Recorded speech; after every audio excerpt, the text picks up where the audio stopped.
Okay, welcome back to the Bluegrass Breakdown radio show. We are here with Oscar Combs, the legendary Oscar Combs. How are you tonight, sir? I'm doing fine, thank you. All right, let's get right to it, Oscar, if you don't mind. Everybody's talking about the UofL UK game. It's exciting. You've seen, how this rivalry is. Why is this rivalry so important? Well, it's for sort of bragging rights throughout Kentucky, in Louisville, Lexington, and throughout the Bluegrass, and it's developed into one of the nation's great rivalries, along with the likes of Duke and North Carolina. And this is basketball country, so rightly, one of your biggest rivalries are right here in the Bluegrass state. I think a lot of people are forgetting about that this is basketball country. Even Louisville fans are starting to forget. Basketball is important in the state of Kentucky. Our football, Louisville's football team is developed nicely, but when it comes down to basketball season, it's important. Well, it certainly is, and even more so. I mean, when you look at the region, Indiana is finally coming back, and for years throughout the 70s and early 80s, Kentucky, Louisville, and Indiana was the golden triangle of college basketball. And I would put that right up there with Tobacco Road down in Carolina, where you had Wake and Duke and North Carolina State. And there's no two bigger regions of college basketball in the country than Kentucky, Louisville, and Indiana, and even a little extent Cincinnati, and then, of course, Tobacco Road in North Carolina.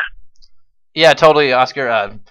We had that conversation a few weeks back about, the area of basketball, the whole state in general, top to bottom, not just Kentucky, Louisville. You look at Murray State and Moorhead the past couple of seasons, generally past 10 years or so. But then you got to look down at like Pikeville, look at Bellarmine. The whole state makes this, basketball country. Well, it has been coming back strongly here the last few years. A lot of the younger people don't realize back in the 50s, Western Kentucky was just as big a power as Kentucky and Louisville, and Eastern and Moorhead and Murray back in the 50s and 60s in particular would be what would be along the lines of a strong mid-level college team then. I mean, Moorhead and Eastern both had some nice NCAA tournament runs in the 60s, so it's nothing new, but it certainly has had a bump up here in the last few years. Oh, yeah, totally. Now, have you been covering UK? Have you been a UK fan your whole life? I'm assuming you have. Well, I started covering UK in 1966 with Rupp Struntz. I just got out of college at the time. I did not go to UK. I went to a small school in Williamsburg, Cumberland College, University of Cumberland's now. But I did start covering Kentucky in '66. So let's talk about the game on Saturday. What do you think are Kentucky's strengths coming into this game? Well, their number one strength is they're just so very talented at every position. Other than Darius Miller, most of the key players are young players, freshmen and sophomores. But at the same time, I'd be remiss to say that, when the going gets tough in the last 3 or 4 minutes, I'd be very surprised if they didn't go to their senior in the lineup, and that would be Darius Miller. They're young. They'll make mistakes at times. Probably the biggest thing in Kentucky's favor more than anything else is the fact it's going to be on their home floor. Yeah, I totally agree with that. Kentucky, under Calipari, as everybody knows, is undefeated at Rupp Arena. I believe it's 41 or 42-0. And that, I think that will be the main factor, the 6-man in the crowd. But then I just think Kentucky overall, the starting lineup's just a little more talented than Louisville. And I think Louisville can hang with Kentucky. But I think it's going to be the final 5-10 minutes or so where the talent kind of pulls away. Well, if you look at the history of any big rivalry, and particularly Kentucky and Louisville, both directions, you're right. I mean, generally speaking, if you're at home, a lot of teams play well on the road, but near the end of the line, that home team atmosphere, that those little intangibles start sneaking up on you. And that's the reason why if you look at Kentucky under Calipari, as you said earlier, I can't remember where it's 40 or 41, but he's undefeated at home. And here's a little bit of a trivia. Do you know what his record is in his 2+ years at Kentucky? His true road record. Do you know what it is? A little over 500. No, it's 500. Okay. 10-10. So, and that's pretty much true for a lot of people. Yeah, Pino is very similar. When you look at when you look at 100% at home, 50% on the road, you balance it out to 75%.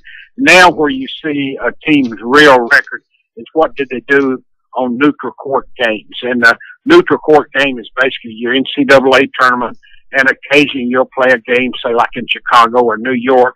Kentucky played 3 this year, neutral court games so far, Kansas and New York, and then they played a couple in Connecticut. And when you see how they play on the neutral court, that's really their true record as far as I'm concerned. Because when you get to the tournament, you neither play at home, but you don't play on the road either. I agree. Oscar, this is Kelly Patrick. How are you doing? Yes, Kelly, fine. Thank you. Great. Going into the game, what do you think the key for Louisville to stay in the game and maybe even to win? What would the scouting, the game plan have to be for Louisville to stay in it and maybe to win? First off, you're Louisville, you got to keep the crowd out of the game. That's the very first thing. And, you know, a lot of people say, well, you can't get down 10. Well, both teams at times can hit the 3. The 3 is a great equalizer for a double-digit deficit in any game you play.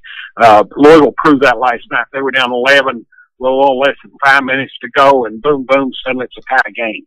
And so that's a great equalizer. But you do need to keep the crowd out of the game. And then I'm a stickler for 2 things. I'm a stickler for turnovers and free throws.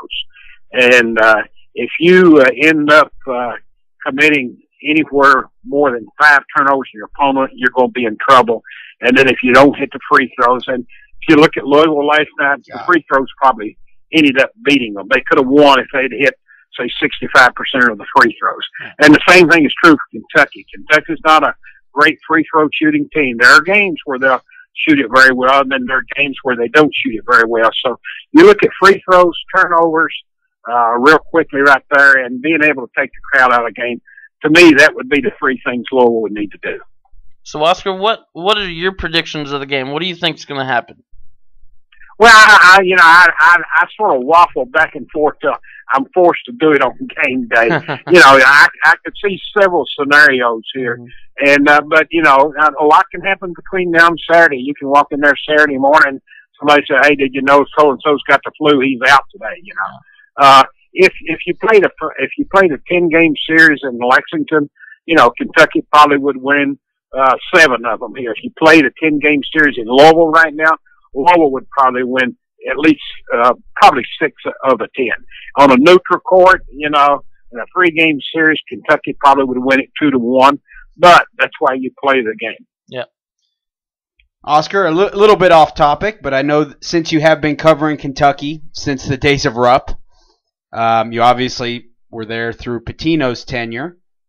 Pitino kind of ruffled some feathers with some comments this past week related to that he will retire at the end of his contract. Do you read into that very much, or if so, what do you take from that? I read absolutely nothing. When he was here at Kentucky in the early 90s, when every year there was speculation that he would leave and go to pros, which he eventually did.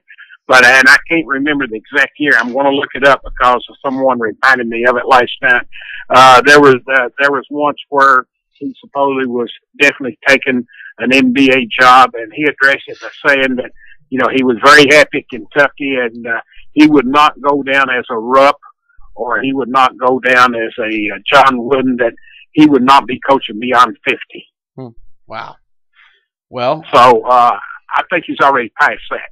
And then my understanding was yesterday he sort of backed off of that a little bit in some talks with Dick Vitale. So, Rick's an Italian, sort of like Cal, and, they can say a lot of things and you can change around an awful lot. So I don't take very serious what any coach says, particularly Italians. Particularly Italian. Especially with the last name Pitino.